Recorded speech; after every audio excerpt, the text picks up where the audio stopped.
Tudo bem, estamos em mais uma Ação e Reação, hoje 26 de julho de 2019, quarta-feira de sol aqui na Baixada Santista, há muitos dias fazendo sol aqui, Praia Grande, São Vicente, Guarujá, Santos, Peruíbe, Itaém, Mongaguá, Bertioga, as cidades aqui da região, né, todas com muito sol, né, Santos, muito, não aquele calor senegalês, mas um calor forte para você, como a dona Norma que vê o programa do Rio de Janeiro, doutora Jacirema, que todos os dias, né, faz tempo que eu não falo dela, todos os dias manda aqui um boa tarde e fico assistindo o programa pelo www.tvcomsantos.com. Então hoje você pode estar assistindo o programa pelo canal 11 da NET, 8 Vivo Fibra, e também neste horário de 1h15, podendo mandar participações para o Fernando Chagas, que está aqui hoje, ele que é uma pessoa que entende de previdência, trabalha nesse setor administrativo da prefeitura, é um dos técnicos aí mais renomados da prefeitura de Santos, e também o Guto Brito, apresentador, e também comentarista aqui do programa às quartas, quintas-feiras, enfim. O Guto Brito faz parte aqui da bancada do programa, né? Hoje nós vamos debater sobre previdência, sobre problemas aqui da Baixada Santista, enfim, né? Você pode acompanhar o programa agora ao 1h15, ao vivo, podendo mandar participações pelo 13 997 11 5545, para quem está na Baixada Santista, e a doutora Norma, a doutora Jacirema, que estão nas universidades aí no Rio de Janeiro, tal, podem mandar pergunta colocando 13 no WhatsApp. Lembrando que o programa é reprisado às 11 horas da noite, com bastante audiência também, e a 1h da manhã para os madrugadores. Então, boa tarde, boa noite e boa madrugada, bom dia para vocês que estão vendo o programa nos horários alternativos.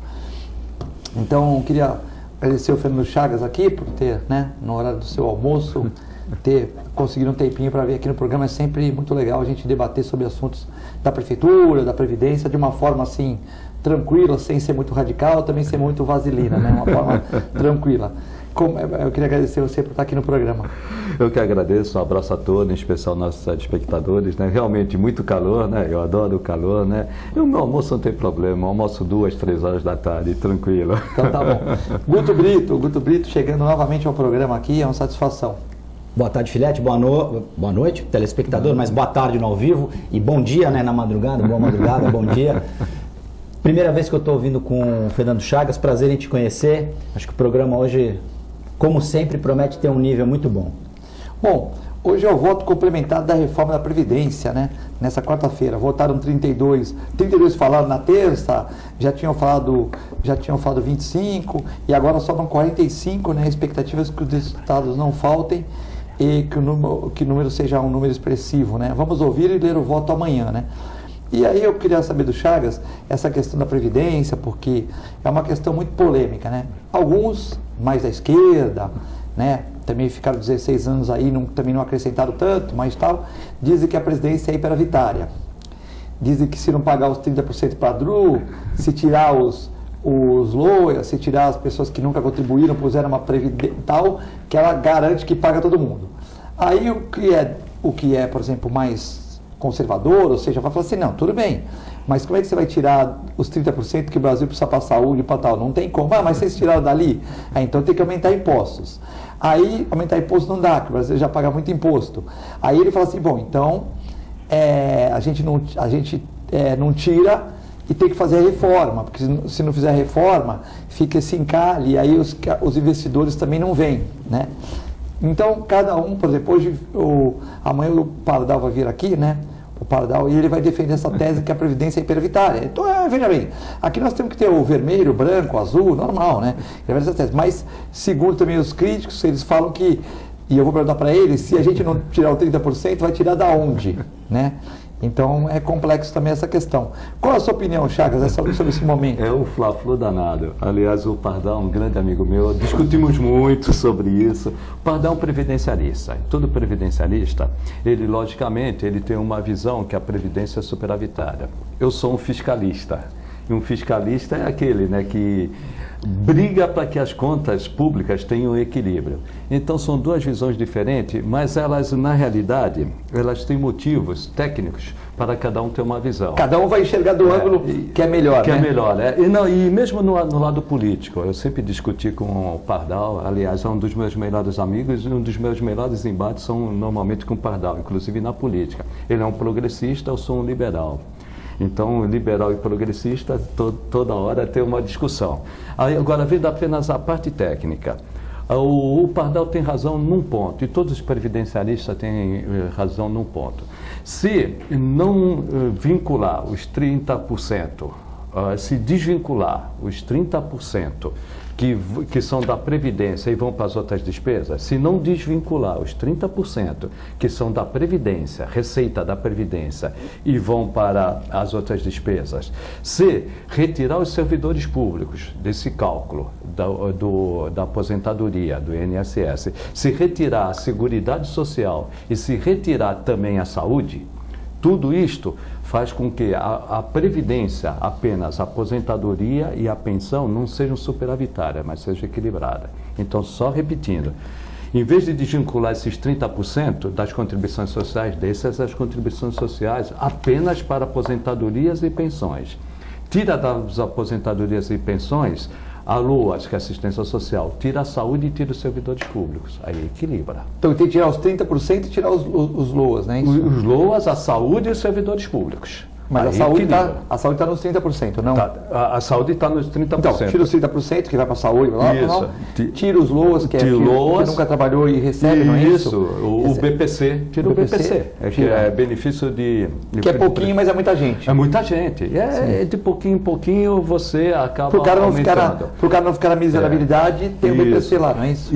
Isso é a visão que tem o previdencialista e eu concordo. Porém, eu sou fiscalista, eu vejo a coisa mais ampla, eu vejo o orçamento. Se tu fizer igual aos Estados Unidos, por exemplo, que o cara não trabalhou e ele vai se virar na velhice e tal. É diferente. Não, diferente, tudo bem, é outro país, outras oportunidades, né, tal. Mas se fizer igual aos Estados Unidos... Aí é superavitária. Sim. Porque aí você só põe quem bancou. Quem bancou, eu banquei, eu ganho. Eu não banquei, eu não ganho. Se eu pegar... a capitalização que eles querem. Se eu pegar os 30%, chegar na Previdência do Itaú, o Guto Brito está pagando a Previdência dele, R$1.000 por mês. Se eu chegar para o Itaú, vocês têm que dar 30% para o governo, certo? Tá bom, tá, 30%. Eu vou pôr um monte de gente que nunca trabalhou, e não estou falando mal de quem nunca trabalhou, não estou falando, às vezes a pessoa foi dona de casa e teve uma vida... Esqueceu de contribuir e tal. Aqui não dá, porque a pessoa às vezes está vendo o programa lá, poxa, não, ninguém está falando da senhora, de senhora, não. Então, o cara que nunca trabalhou e está recebendo, para não ficar na miserabilidade... Se você fizer igual aos Estados Unidos, se fizer isso num banco ou num banco, tu quebra o banco, né? Quebra o banco, ou seja, porque o banco vai falar, peraí, mas aí como é que eu vou ter meu lucrinho aqui? Eu pago e não recebo, né? Eu recebo 100 e dou 30, e aí apoio um monte de gente que eu vou ter que pagar. Eu boto mais 30, vamos supor, Sim. Aí o banco começa a ter prejuízo. Tem prejuízo, não tem alavancagem, não tem alavancagem, ele quebra. Foi mais ou menos o que aconteceu no subprime nos Estados Unidos. E como é que você faz se você falar, não, se chegar um louco... O presidente fala assim, eu não quero pagar os 30%, não quero esses 30%, eu vou deixar a Previdência enxuta, vou resolver, vocês não querem, vou resolver. Ele vai ter que aumentar imposto, então? Vai ter que aumentar imposto. Então, vamos para o lado do orçamentário. Comprar um colete à prova de bala e comprar uma armadura. Porque aí o cara não vai entender, né? Aí vamos para o orçamento, né? Então a Previdência, o Pardal e todos os previdencialistas têm razão neste ponto. Só que eu não vejo apenas aposentadoria e pensão. Eu vejo também orçamento, eu sempre trabalhei com orçamento. No orçamento, 55% do orçamento não financeiro da União vão para a Previdência, pensão e aposentadoria. 65% do orçamento não financeiro da União vão para a Seguridade Social. O que é Seguridade Social? Previdência, saúde e a LOAS, que você fala, assistência social. Então hoje nós temos um gasto do orçamento da União de 65%. Com um rombo no orçamento de 400 bilhões. Esses 400 bilhões vão elevar a dívida bruta da União em 80% do PIB nesse ano. Em 2022 vão elevar para 80%. Em 2024 vão elevar para 100%. E aí quebra. O investidor corre. Quebrou. O investidor corre. É o que nós estávamos conversando nos bastidores. Vai correr antes de chegar no 100. Vai correr antes de chegar do 100. E se acertar a Previdência, esse índice cai? Se acertar. A Previdência é o que nós estávamos discutindo nos bastidores com o Hugo. A Previdência é necessária, mas insuficiente. Simplesmente fazer a reforma da Previdência como o Guedes queria e que houve uma amenizada muito boa no Congresso e vai emagrecer mais ainda, agora no plenário e na comissão, ela vai dar uma emagrecida, nós não vamos ter 1 trilhão e 300 bilhões de economia, nós vamos ter uma economia de 800 bilhões em 10 anos. Melhora. Diminui o ritmo da dívida. Não acelera, desacelera, diminui. Não é suficiente. Eu ainda vejo, para desespero do telespectador, do contribuinte nacional, nós vamos ter que ter um imposto, nós vamos ter que ter um tributo para equilibrar essa conta. E ainda, além disso, nós vamos ter que cortar os despesas. Mas tributo de quê, por exemplo? Deixa eu passar tributo. Eu sou... Vai de helicóptero, de navio, de barco? Não, nisso eles não vão mexer. Eles vão buscar uma conta que é mais fácil de arrecadar e fiscalizar. De quê? Seria a antiga CPMF. Eu vou inventar alguma coisa nesse tipo. Nesse sentido, não passa. Não passa, tá. Não passa. Mas quem vai inventar, o executivo ou o legislativo? Não, aí é o Marco Sintra. O Marco Sintra tem isso, tem fixação. Mas será que o Bolsonaro vai assumir esse pacote? O Bolsonaro, ele está numa visão ideológica. O Bolsonaro, o que o Bolsonaro fez? Economia é com Guedes. Eu vou tratar de ideologia e política. Então ele fica nas redes sociais, para manter o seu eleitorado, ele fica discutindo costumes, hábitos e ideologia. Enquanto ele deixa o desgaste para o Guedes e para o Congresso. Ele não quer se meter nisso. Então ele mantém o seu eleitorado firme, discutindo a tomada de 3 pinos, a cadeirinha, e o Guedes que cuide disso. O desgaste é do Guedes. Tanto é que ele não mete a mão na Previdência. Porque ele não entende também, né? Também não entende e não quer. Ô Guto, mas é engraçado, né? Ele falou que vai dar emagrecida, mas tem uma parte que vai dar engordada, né? Diferente, os partidos estão pressionando o Samuel Moreira, que é aqui da nossa região, do PSDB de São Paulo, né? Do Vale do Ribeira aqui, né? Que suavize as regras para aposentos parlamentares. Suaviza com a gente, calma. A proposta enviada pelo governo ao Congresso acaba com o plano de seguridade dos políticos, para que eles se aposentem com salário integral de quase 35 mil. Mas pela nova regra, o político se aposentaria com 5.800. Mas os políticos não concordam, então eles pedem para o Samuel Moreira se suavizar. Quando corta na carne do caboclo, né, meu irmão? É uma coisa é cortar na tua. O jornalista, depois vem tomar 30, vai tomar 40 e tal. Quando corta na carne do cara, o cara fala, peraí, meu, aqui não, né? Uma coisa é cortar a carne do parlamentar, outra coisa é cortar a carne do povo, né? Na carne do povo, tudo bem. Eu tenho uma visão diferente dessa da reforma da Previdência. A reforma da Previdência tem que acontecer, não tem mais como adiar e não pode ser uma meia reforma. O brasileiro tem que colocar na cabeça que hoje existem aposentadorias estratosféricas e aposentadorias miseráveis. Essa nova reforma, todo mundo vai se aposentar com teto, ou seja, no máximo com R$5.000. E vai ter um pagamento mínimo. O que tem hoje é o sujeito que se aposenta com 5 mil e o político com 33 integral, quase 34. É um dos fatores que quebra. Não tem como. A gente vive, o Chagas estava exemplificando, eu coloquei mais ou menos naquela situação. O Chagas falou que vai amortizar, é a gente pagar o cheque especial sem conseguir quitar o cheque especial. Você nunca consegue sair do cheque e você continua pagando juros. Então, na minha opinião, a forma mais rápida da gente resolver isso, reforma da Previdência, reforma tributária, reforma do Judiciário e criação de emprego. Não existe nada melhor para uma economia do que a geração de emprego. O sujeito vai ganhar um salário, ele vai melhorar de vida, ele vai consumir mais, a economia vai girar porque vai precisar de mais produto. É um círculo. Você tem exemplos ao longo da história, e o maior deles, na minha opinião, é a depressão nos Estados Unidos de 29, quando Roosevelt assumiu. Ele gerou emprego. Ele investiu em grandes obras para dar emprego para grande massa de desempregados. Os Estados Unidos tinham, em 1929, algo parecido com o que nós temos hoje. 10, 12 milhões de desempregados, por causa da depressão. Então o que ele fez? Ele investiu, ele criou grandes obras, ele construiu barragens, ele construiu estradas de ferro, ele melhorou a infraestrutura de base dos Estados Unidos usando essa mão de obra desempregada, ociosa. E aí que a economia norte-americana começa a melhorar. Óbvio que eles tiveram uma grande ajuda do destino, que foi a Segunda Guerra, e que também alavancou a produção industrial, porque tudo foi direcionado para o esposo de guerra. Mas o que eu quero dizer é que a gente vive uma guerra comercial, uma guerra de procura por água, por exemplo. A nossa economia é uma economia das mais importantes do mundo, a gente não dá esse devido valor. E o investidor, a gente estava conversando antes de começar o programa com o Chagas, o investidor só vai onde ele vê segurança jurídica, onde ele sabe que as regras do jogo não vão mudar depois que o juiz apitou o início, e ele também procura sinais, como o governo federal quer, mas o Congresso não está deixando, de ajustar as contas públicas, e a reforma da Previdência é uma delas. Então, puxa, o árabe que tem bilhões para injetar em qualquer lugar do mundo, ele começa a olhar, bom, onde é que eu vou? Bom, eu vou no Brasil. No Brasil, uma coisa num dia o Supremo fala que é A, no dia seguinte é B. Então não vou. O governo tem capacidade de pagar as suas contas, pelo menos? Não. Então, se o governo não tem capacidade de pagar as suas contas, ele não vai ter nem dinheiro para investir. Ou seja, ele precisa do investidor. E o investidor não vai vir, porque ele não confia no governo. Então, o Brasil precisa mudar e os políticos ainda não entenderam, políticos que eu digo aí, o presidente do Senado e o presidente da Câmara, o Alcolumbre e o Rodrigo Maia, que eles estão indo contra, não é contra o governo Bolsonaro, é contra a maioria da população brasileira.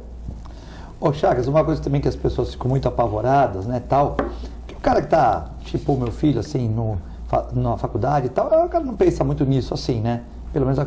Mas, por exemplo, o Antônio Carlos Datmos, eu tô falando aqui porque ele veio aqui e falou, ele tem uma filha que já trabalhou 20 anos, né, então ela se aposentar com mais 10, e pelo cálculo que ele fez, ela vai trabalhar mais 20, 10 anos, né, então talvez essa regra de transição não pudesse ser assim, ó, eu penso assim, cada um vai trabalhar mais 3 anos, então o Guto falta 15 anos, vai trabalhar 18, o Filete falta tal.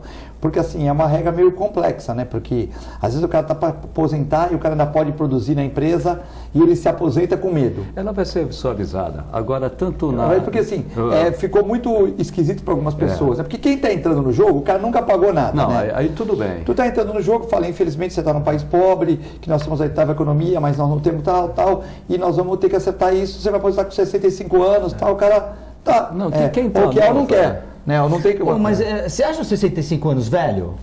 Hoje em dia não. Eu não acho, gente. Sim, pô, mas é isso que o assim, brasileiro também não entende. O cara quer se aposentar com um baita salário aos 50 anos. Sim. Pô, aí não dá, né, bicho? Mas as regras de transição, às vezes, o cara... a gente precisa parar com esse negócio de regra, de direito adquirido. Perder os anéis para conservar os dedos. Não é direito adquirido, é a expectativa de direito que não existe. Mas a regra de transição... Não existe, é uma expectativa, né? É a expectativa. Mas a regra de transição que tem se discutido, ela está longa demais. E tem gente que já entrou no mercado e está... Aí, a segurança jurídica que você falou.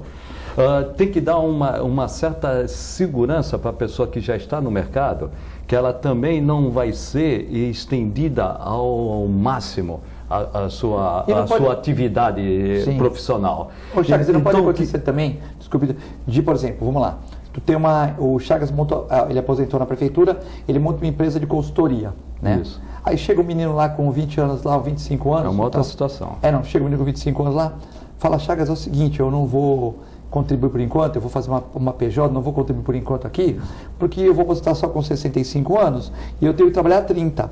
Então, se eu fizer igual o Filete, que começou a pagar com 14, ele não vai se aposentar com 50, ele vai aposentar com 65. Então, o que adianta eu começar a pagar agora? Pode acontecer também, não digo todos. O jovem pensa assim. Isso, o jovem é assim, por exemplo, meu filho já perguntou, pai, mas então o que adianta eu começar a trabalhar muito cedo, assim, numa coisa tal, se eu vou... Eu falei, mas se você trabalhar numa empresa multinacional, não tem como. Não, mas se eu vou trabalhar como autônomo, o que adianta eu ficar pagando com 25, se eu vou pagar com 65? Então eu vou pagar 40. Então é melhor eu pagar com 35 para 65. Lógico, ele só perguntou, mas é o jovem... Não, o jovem pensa assim, o jovem é diferente da nossa geração. A nossa geração está preocupada com a regra de transição. O jovem hoje não está nem preocupado com a Previdência.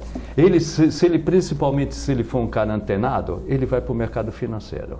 Aquele que está antenado com as coisas que ocorrem no mundo. Com tanta informação que tem hoje, ele busca uma forma diferente. Como quando eu fiz 18 anos, eu queria um carro. O meu sobrinho fez 18 anos, eu não quero carro. Quer andar de Uber? Quer andar de Uber. Táxi? São outras necessidades. São outras necessidades. Sim. Agora, só voltando naquele ponto que ele falou, quando eu falei, é necessária, mas insuficiente a reforma, eu defendo a reforma de uma forma que, devido à nossa questão social, ela tem que ser realmente amenizada e depois fazer uma nova reforma. Assim foi feito na França, assim foi feito em vários países. Faz uma para quem já está no bolo. Isso. E faz outra para quem está entrando agora. Tipo, ela não é suficiente, precisa da reforma tributária. Ele falou da reforma... Mas tem que começar por qual? Vamos por qual? Primeiro a Previdência, depois a tributária. Então no modelo tá certo. Orçamentária que ninguém fala, e a orçamentária não passa. A orçamentária que eu falo é você desvincular dinheiro carimbado para saúde, para educação e para outras despesas. Que já vim direto. 92% do orçamento do município são verbas carimbadas. Então resta 8% apenas para o prefeito, seja ele qual for. Qual for, sai Paulo Alexandre Barbosa, entra outro prefeito, ele só vai ter 8% para investir. Investir, que eu digo, é pagar todas as contas discricionárias e realmente investir em infraestrutura. Mas não tem muito fonte, assim, lógico, 92. Não tem fonte. Não tem fonte. Não tem fonte, nem município, nem Estado e nem União. Então, se sentar na cadeira de prefeito Guto Brito lá, ele vai ter 8% para gastar. Para gastar. Mas se você sentar, 8%. Mas aí, e se ele fusionasse, por exemplo, por exemplo, achar que algumas secretarias ou algumas fusões não são tão importantes, assim, que de repente a Secretaria de Esporte pode fazer o que a FUPS faz, se ele quiser fusionar a Guarda Municipal com a CT, porque o Bolsonaro tinha 29 secretarias, né, com a nossa Dilminha, né, com o Michel Temer. E o Bolsonaro foi com 22. Então ele também arregaçou um pouquinho a manga no tal. Agora, eu não vejo assim, não estou falando de prefeito A, B, C, mas eu não vejo prefeito diminuir. Eu vi lá em Colatina, aquele prefeito que é pedreiro, que ele vai fazer as obras também junto no sábado e domingo e tal. Mas eu não vi prefeito aqui diminuir secretaria na região e tal. Então, se o cara diminuir secretaria, talvez não desse a mesma velocidade e não sobrasse um pouco mais que 8%, não, ele entra no 8%. De qualquer jeito? De qualquer jeito ele entra no 8%. Quer dizer que se eu fusionar... É jogar para a plateia. Enxugar é pífio. Não, fazer esse tipo de... Mas quer dizer que se eu acabar 2, 3 secretarias, vamos supor. Tu não acaba. Se eu acabo tecnologia, no momento não está dando para ter pouco... As atividades delas... Dá um exemplo. Eu passo para outra secretaria. Privatizar a Prodesan, por exemplo. Não entra no orçamento municipal esse. Tá. O que entra no orçamento municipal são as autarquias, as fundações e a administração central. Se pegar todas elas, se forem extintas, tem algum tipo de impacto?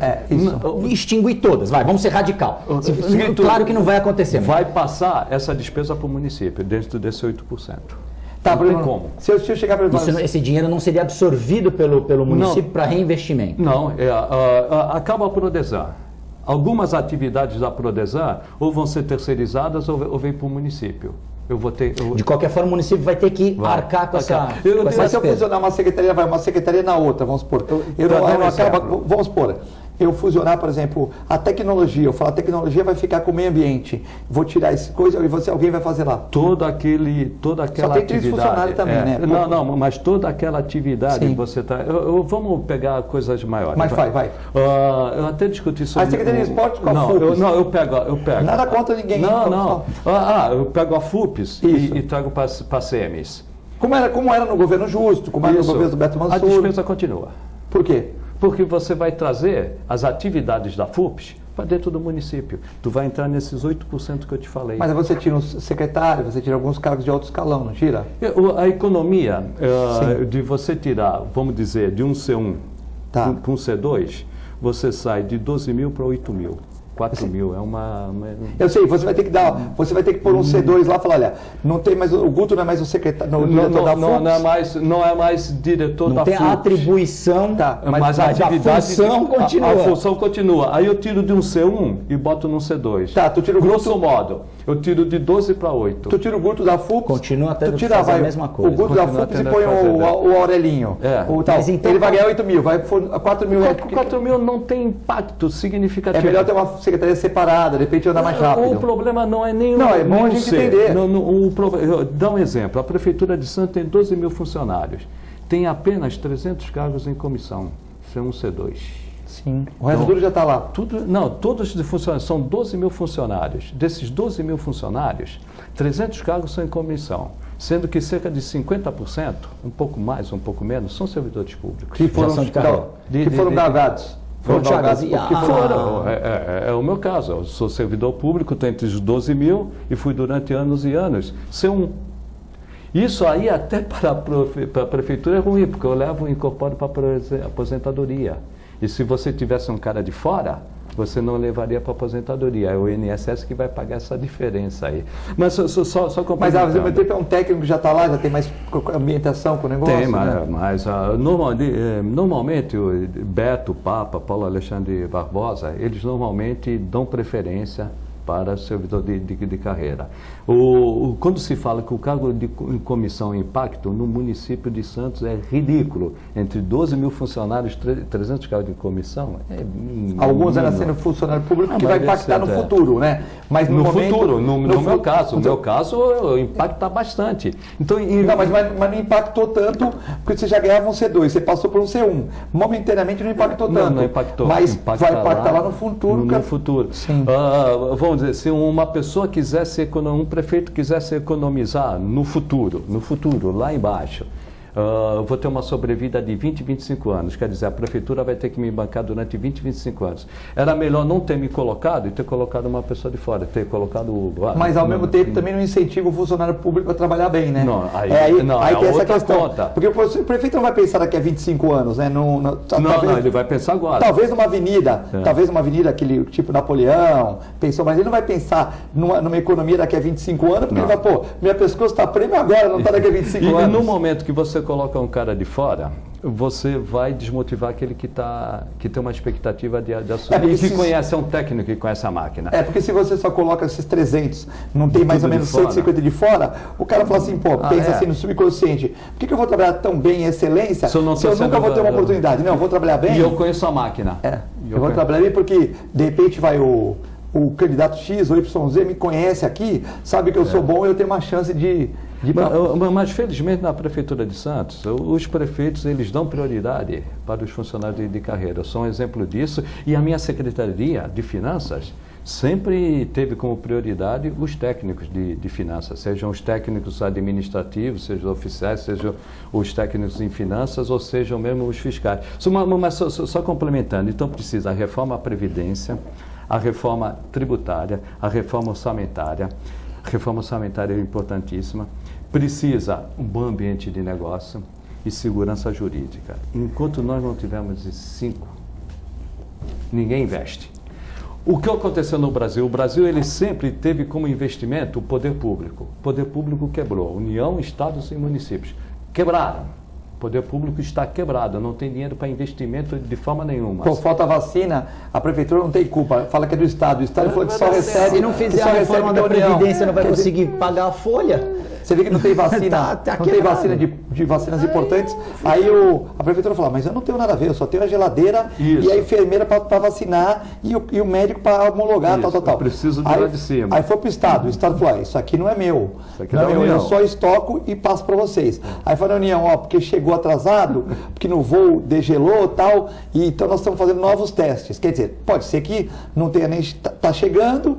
Pode ser que chegou, pode ser que tenha feito novos testes, mas o cara lá falou, ninguém queria responder quando a TV ligou, né? Falou, realmente chegar a vacina com uma temperatura não muito conveniente, nós estamos tentando se ela tem eficácia, Guto. Então, quer dizer, na verdade, a bronca veio para a prefeitura, mas o negócio é lá de cima. As pessoas moram na cidade. Chagas, desses 8% que o prefeito vai ter para investir, em números de 2018, dezembro de 2018, quanto é isso em, acredito que milhões? 19, esses 8%, tomando como base os números de 2018. Sim. 8%. Seriam 8% de quanto?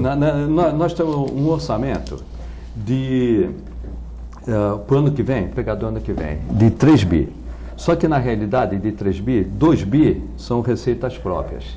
E 1 bi são verbas carimbadas de convênios, ou então de algum contrato de adesão, um contrato de financiamento. Nós temos 8% de 2 milhões. 8% de 2 bi. De 2 Porque bi, que a gente chama de liberdade para gastar. Então, de 2 bi, eu estou falando ano que vem, que é o orçamento 2019, que agora, nós temos 8% 2020. de 2 bi, 8% do que o prefeito pode falar. Com isto aqui, eu posso fazer o que eu quero. Então vai dar uns 160 milhões. 160 milhões. É isso? De 2 bi? É. Isso por ano, né? Por ano. Quer dizer que se o cara que sentar naquela cadeira de prefeito, né, no caso vai ser o Paulo, né, naquele último ano dele, porque ele não pode se reeleger, nem que ele queira, ele pode colocar o sucessor, reeleger não pode mais. Então, que é pela lei atual. Então, o Paulo vai ter 160 milhões para gastar. Eu vou, com esses 160, eu vou fazer o que eu quero. E como é que faz para administrar um ano, né? A gente está falando de números anuais, a gente já entrou break aí, mas como é que faz para trazer mais dinheiro para a cidade para a economia melhorar? O nosso, no município de Santos é privilegiado, aquele que eu te falei antes de iniciar o programa, por causa do porto.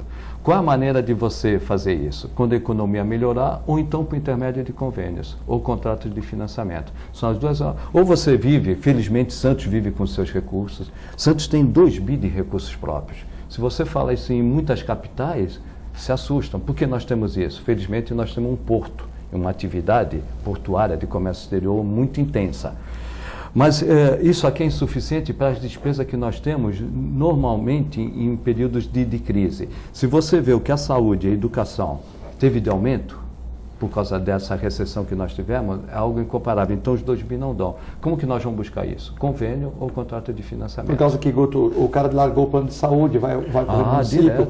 O cara mora em Guarujá, ali naquela região daqui da Balsa, ele sabe que de repente, não estou falando que de repente o colégio de Santos é maior, ele arruma uma coisa, vem estudar em Santos, a creche já usa em Santos, a pessoa vem trabalhar na cidade de Polo, às vezes deixa a criança numa creche em Santos, arruma um endereço e tal, tem fiscalização, mas tu sabe como é que funciona, né? Então é isso aí tudo... Posso só dar um número? Quando eu estava no orçamento, nós fizemos um levantamento. A UPA, aqui, da Joaquim Távora, 45% de despesas da UPA eram para gente de fora. E nos colégios da Ponta da Praia? Ponta da Praia. Quantos são de Santos?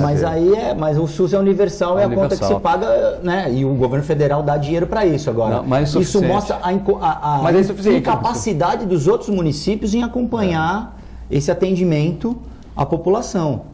Ninguém vai negar a vaga em escola, ninguém vai negar a vaga, principalmente na saúde. E é o que você falou, a saúde é universal. O município tem obrigação, tem o dever de atender. É passivo, inclusive, de ser punido. De punido. Mas o que a gente procura, o Chagas trouxe números importantes. Analisando os números, a gente entende um pouco. Paradoxalmente, Chagas, o que a gente vê de comércio fechado, principalmente no centro, população de rua, não transmitem lógico, os números são frios, mas não transmitem essa realidade numérica, que era para Santos estar com uma condição, principalmente essa questão social, um pouco melhor, né? Tem um break, né? Podemos falar, pode falar de morador de rua, dessa questão, né? Mas você vê que é uma questão assim, é bom o Chagas vir aqui também explicar, né? Porque muitas vezes a gente fala, né? A gente escuta falar em outros programas tal, tem que fusionar tal, mas você vê que às vezes é uma economia, né? Uma economia, mas a nível de não vai passar para 8,1% para jogar para a prefeitura. Agora, lógico, o ministério em Brasília, talvez com muito mais gente e tal, aí com os cargos muito mais elevados, talvez 5 ministérios a menos, 5, né? Ou não, 7 ministérios a menos, talvez cause algum pequeno impacto, mas realmente o Chagas aqui foi cirúrgico, né? Bom, nós vamos a um rápido comercial e já voltamos.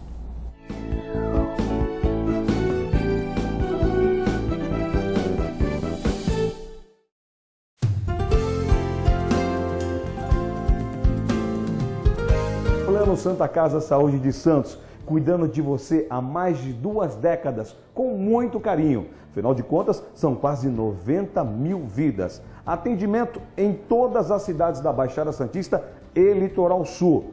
Plano Saúde Total, ou seja, saúde mais odontologia. Inclusive o programa de saúde continuada, prevenção de doenças crônicas. Plano Santa Casa Saúde de Santos, há mais de 2 décadas cuidando de você com carinho. A Clínica Multiimagem é especializada em exames de radiologia e diagnóstico por imagem. investindo continuamente em tecnologia e trazendo constantes inovações para proporcionar à comunidade médica e seus pacientes diagnósticos ainda mais precisos. Sua nova e moderna estrutura, aliada à tecnologia de ponta, juntamente com o corpo clínico especializado, tornam a clínica Multimagem um dos centros de diagnósticos por imagem mais avançado do estado de São Paulo. Entre em contato pelo telefone 3202-1250.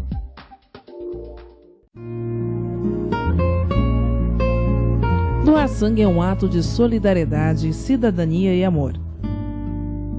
Faça parte dessa ideia. Seja você também um doador.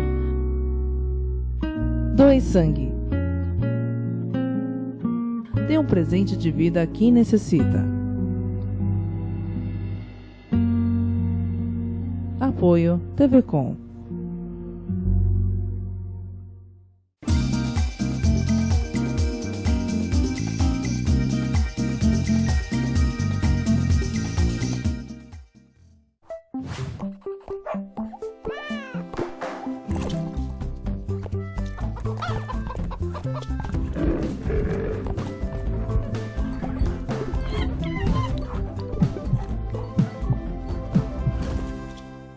Olá pessoal, hoje vou falar para vocês que gostam de animais, que querem se inserir no mercado pet. Curso de auxiliar de veterinário da Clínica Filete. Aulas noturnas, terças e quintas, das 20 às 21h30. Salas climatizadas, totalmente apostilado. Maiores informações pelo telefone 3227-5770 ou pelo e-mail filete, com 2 t's, @filetenovamente.com.br.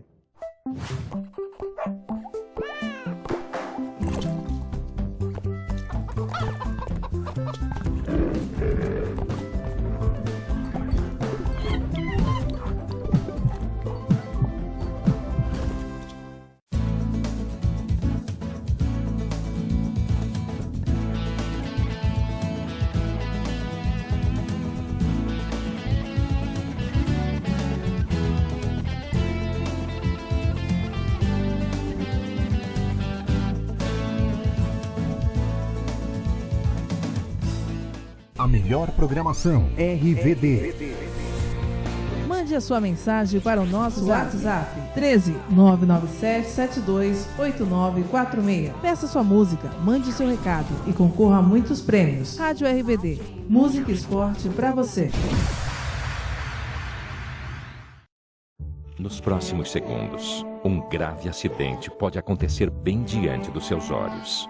Nesse ambiente aparentemente tranquilo, existem vários fatores de risco. Nós vamos mostrar apenas um.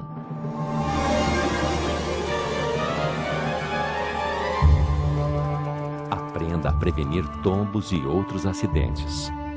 Acesse www.criançasegura.org.br.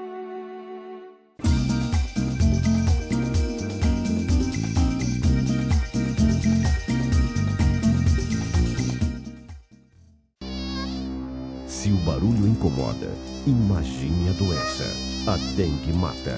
Não deixe água acumular em objetos como vasos, pneus, latas, garrafas e mantenha fechados poços, caixas d'água e cisternas.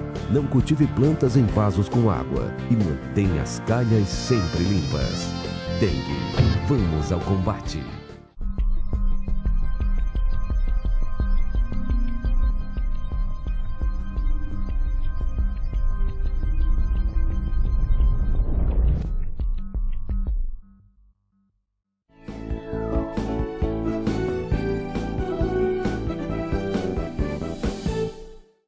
Estamos de volta no Programação em Reação, nessa quarta-feira, 26 de julho de 2019, com Fernando Chagas e também Guto Brito. O Carlos Alberto Martiniano diz que a professora Denise Gentil, previdenciária, diz que mestra e doutoranda nessa área, diz que a previdência é superavitária. Não sei se ele pegou o programa desde o começo, né?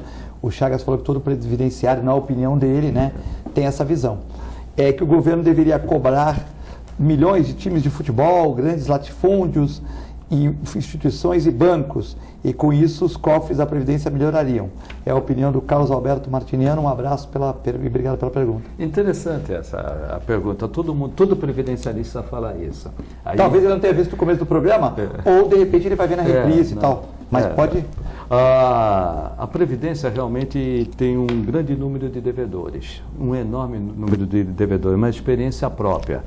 Esses devedores são inscritos na dívida ativa.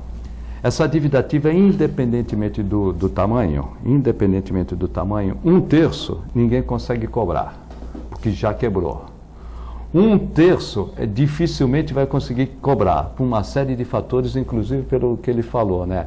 A questão do judiciário nosso. O nosso judiciário é muito lento. Quando for chegar no final da ação, a empresa já quebrou e o devedor já morreu, o ex-sócio da empresa. Então, dessa previdência, por maior que seja esse número, e ele é enorme, só dá para recuperar 1/3. Eu dou esse exemplo por qualquer fazenda pública. Eu trabalho muitos anos na fazenda pública do município de Santos. A gente só consegue recuperar 1/3. Se você for em qualquer fazenda pública do Brasil, só consegue recuperar 1/3. 1/3, repito, esquece que o cara quebrou, às vezes quebrou de propósito. Porque sabe que não vai. Ou que vai terminar assim, né? O outro tem recuperação judicial, mas também não aguenta, fica difícil cobrar. Vai que desse 1/3 que tem chance de cobrar, você só cobra metade. Na realidade, você vai cobrar com chance de recuperar mesmo, isso depois de um longo debate no judiciário, você cobra 1/3. Então não vai resolver o problema da Previdência. O problema da Previdência ele vai ser resolvido como aquilo que eu disse, quando resolver o problema orçamentário. Para resolver o problema orçamentário, você corta a despesa. Quais são as 3 maiores despesas da União? Previdência, servidor público, eu posso falar de servidor porque eu sou servidor e sou beneficiado, então estou cômodo para falar, né? E o pagamento de juros da dívida pública.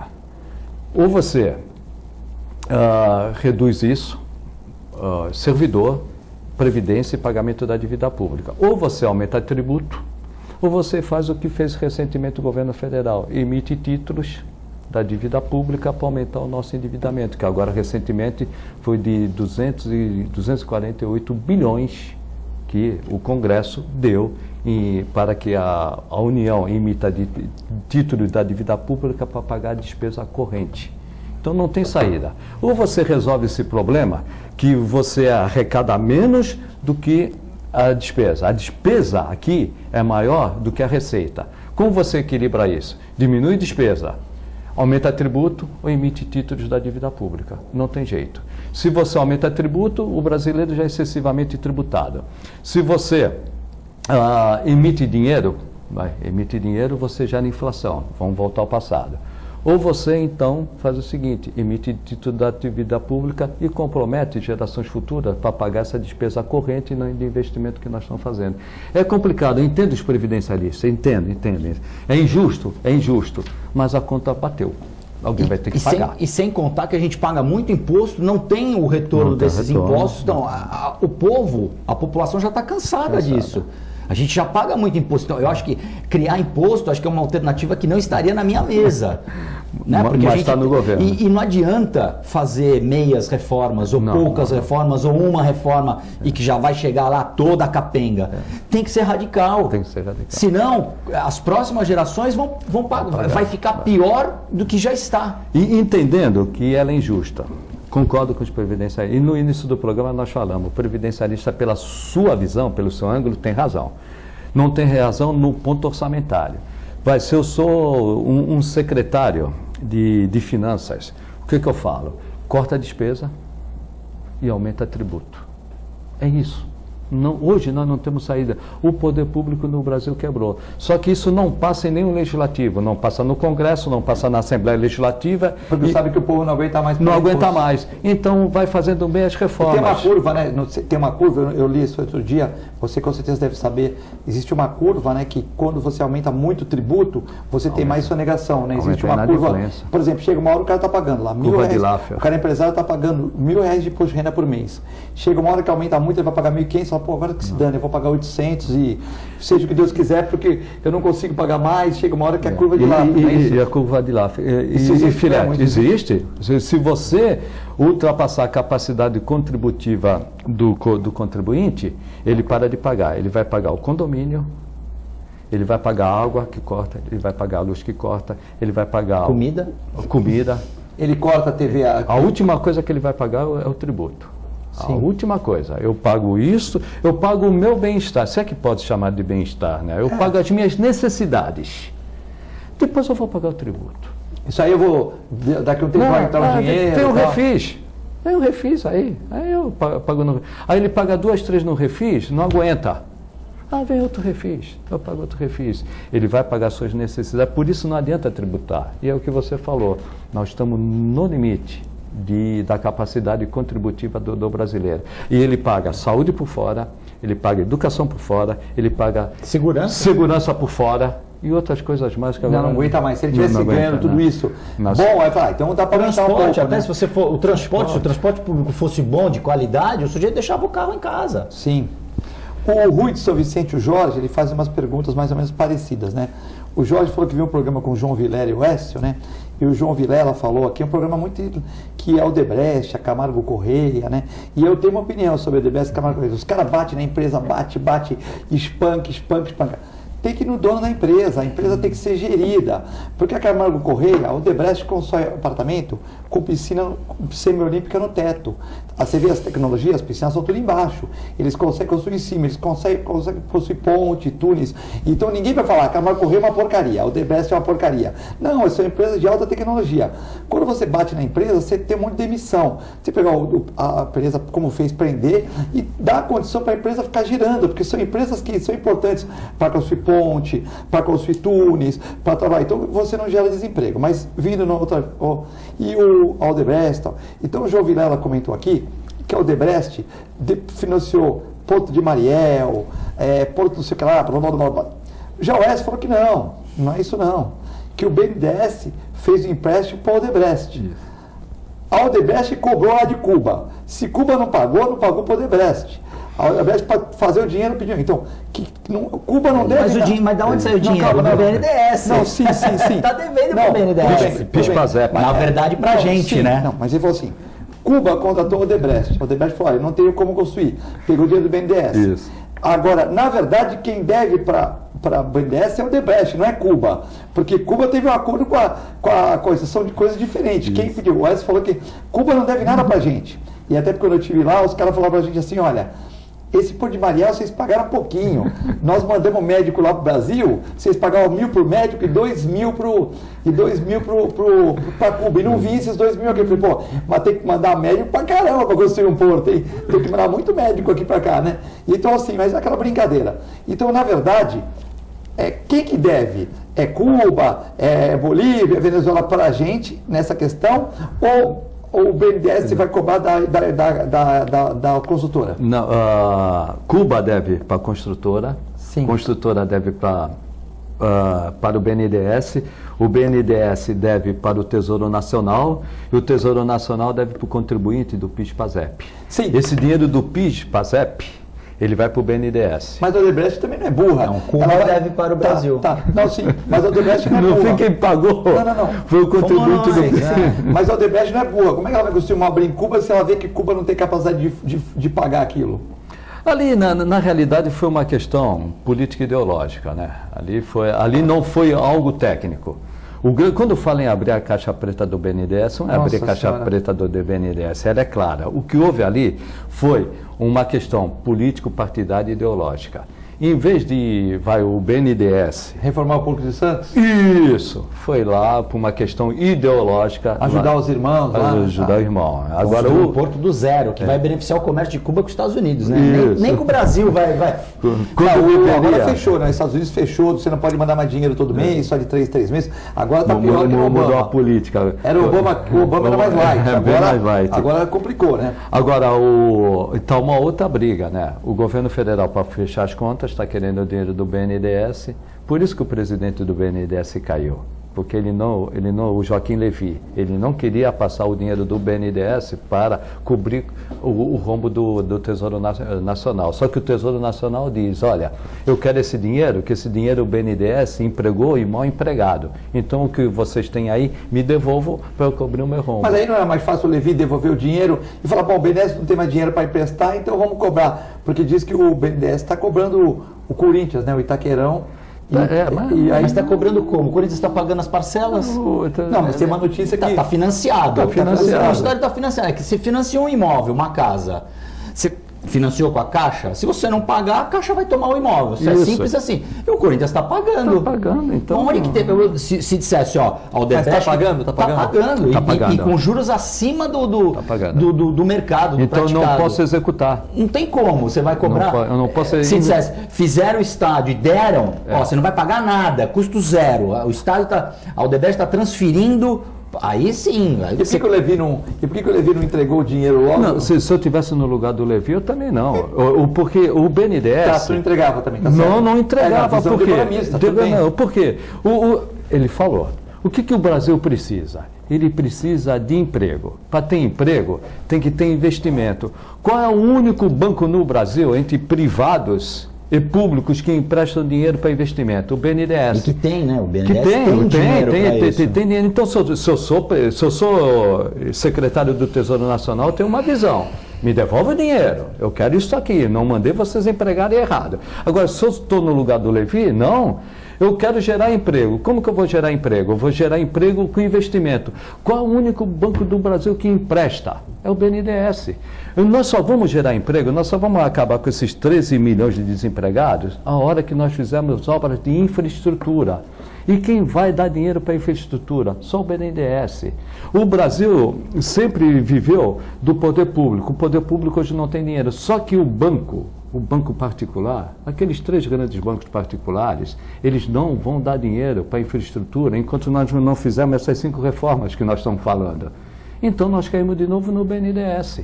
Então nós estamos num... Não pode haver aí uma oportunidade, Chagas, na tua opinião, beco sem saída. de repente, por conta dessa questão com os bancos privados, o Paulo Guedes falou muito disso, né? No Brasil nós temos 4 bancos só. Se abrir também o mercado para os bancos internacionais virem e investirem, não vem por causa desse quadro que a gente mostrou agora, não é isso? Mexe nesses 5 pontos que nós já falamos: reforma da Previdência, reforma tributária, reforma orçamentária, me ajuda. Reforma do judiciário, reforma política.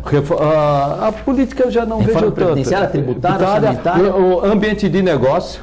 Segurança jurídica. E segurança jurídica. Não adianta. A China tem dinheiro que não acaba mais, quer investir no Brasil.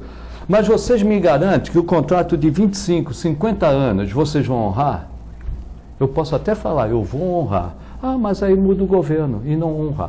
Então a China vai pegar aquele caminhão de dinheiro, que tem caminhão de dinheiro, investir em infraestrutura e tomar um calote o contrato ser rompido. Isso o Paulo falou, né? Vocês estão com medo deles fazerem ferrovia aqui? Eles vão fazer o quê? Eles vão brigar com a gente por a ferrovia nas costas? Não vão. Não vão. Então, ele falou, vocês vão fazer o quê? Eles vão chegar aqui e vão... Então, eles vão trazer a tecnologia e vão ganhar também com isso. E recentemente, o secretário, vamos chamar de secretário do Tesouro Nacional da China, né? Falando em nome do Xi Jinping, ele falou que toda a infraestrutura que ele está fazendo na Europa, a antiga, que agora é nova, né, a rede da seda, né, ele quer fazer na América do Sul. Por que ele não faz na América do Sul? Porque não tem segurança jurídica e não tem um bom ambiente de negócio. A gente tem que dar garantia para eles. Olha, nós vamos honrar os contratos de vocês. Vocês podem vir com tranquilidade aqui que vocês vão fazer um favor para a gente. Vão. É isso que nós temos que entender. Porque esses três bancos, eles não vão investir. Tem debênture de infraestrutura, eles não vão investir. E eles têm os juros, o Brasil tem uma maiores taxas de juros do mundo. Para o banco, ele deixa o dinheiro guardado ali, está ótimo para ele. Essa ponte aí, esse túnel já tinha saído, né? Por exemplo, você pega uma empresa chinesa, eles constroem isso aí em 6 meses, um ano. No mínimo. Rápido, constrói rápido, mas eles não têm segurança, né? Então, fala, nós vamos investir. Eu quero meu retorno garantido. Eu não quero meu retorno imediato. Não, eu quero retorno. Eu quero que vocês honrem o que está no papel. Né? Né? É difícil. No Brasil, infelizmente, é difícil. Mas está honrando. A gente vê. O governo do estado está honrando com a Ecovias, está honrando, não está? A Ecovias o estado de São Paulo é outra coisa, né? Sim, sim. Independentemente do governador, o estado de São Paulo honra os seus compromissos. Sim, é um país à parte, né? É um país à parte. Sim, sim. O estado de São Paulo... A Ecovias pode construir uma Pode, sabe que não vai tomar independente, pode vir um governador do PT, pode vir um governador do PSDB, pode vir um governador do PSL. As instituições no estado de São Paulo, elas têm credibilidade. E são sólidas o São sólidas. Pra... A Sabesp, você pode confiar na Sabesp. Ela pode até ter problemas quando faz buraco na rua. Não, mas isso é uma outra coisa. Mas a Sabesp, ela é forte. O que você celebrar com a Sabesp, ela cumpre, ela faz. Filete, posso mandar um abraço pro Paulinho Macarrão? Estive lá no programa do Deta na segunda-feira, 102.1. Paulinho Macarrão. Deta na Moral, o Deta, a Lisa, a esposa do Deta. Foi um programa muito legal, Litoral FM. Quem estava no comando lá? O Geraldo, na mesa? Geraldo, na mesa, Geraldo, super Geraldo. Foi um programa muito legal, queria agradecer. Torcedor do Santos e do Náutico, hein? O acolhimento lá foi muito bem recebido e os estúdios são primeiro mundo, né? 102.1, eu comento lá no sábado. Maravilhoso. Era segunda, sábado maravilhoso, né? Você vai de manhã, né?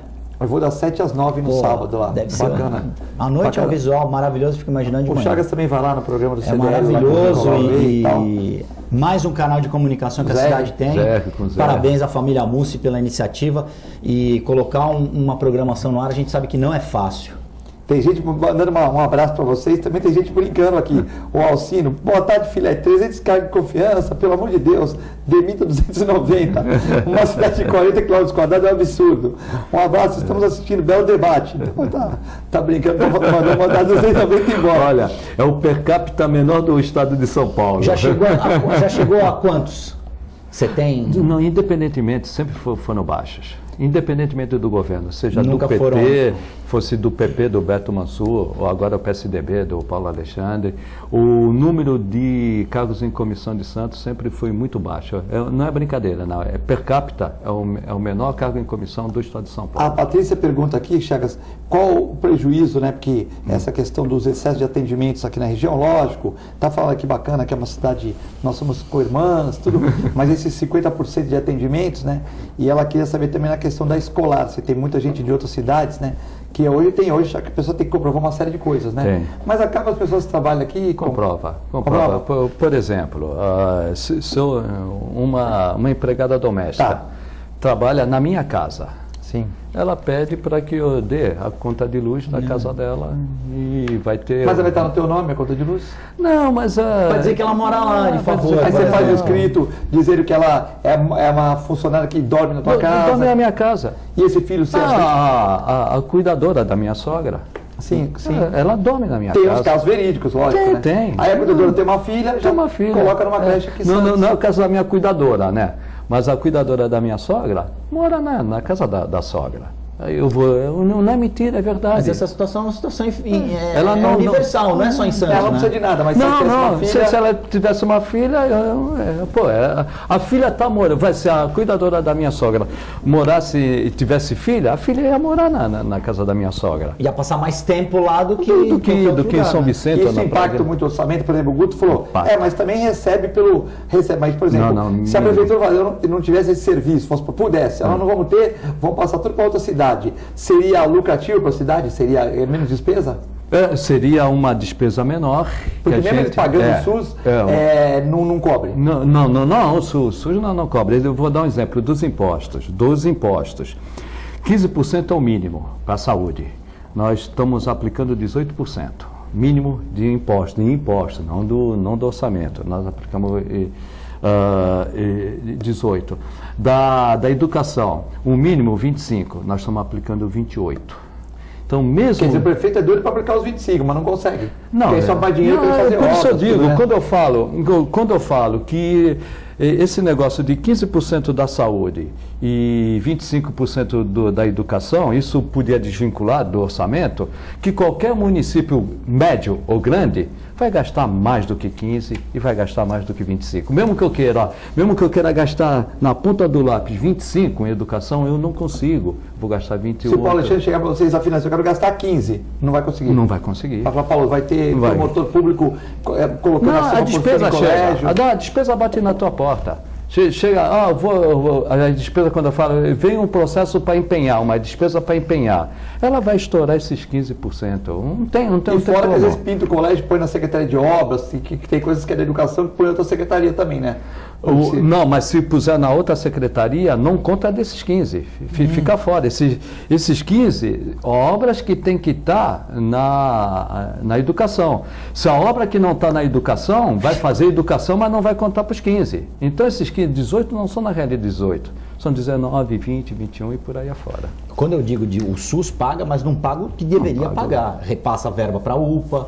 O município que tem UPA recebe uma verba, foi isso que eu quis dizer. Tem dinheiro, não é suficiente, mas eles repassam dinheiro. Mas aí esses atendimentos caem no déficit, né? Sim, mas o que precisa tratar é o teto SUS, o que o SUS repassa para os municípios, né? Isso não vai aumentar porque a União não... A União não quer tirar o dinheiro do bolso. Mas as pessoas vivem nos municípios. Queria agradecer o Fernando Chagas, o tempo acabou, o Guto Brito, desejar uma excelente quarta-feira a todos, né? E também fiquem com Deus com a assistência à programação.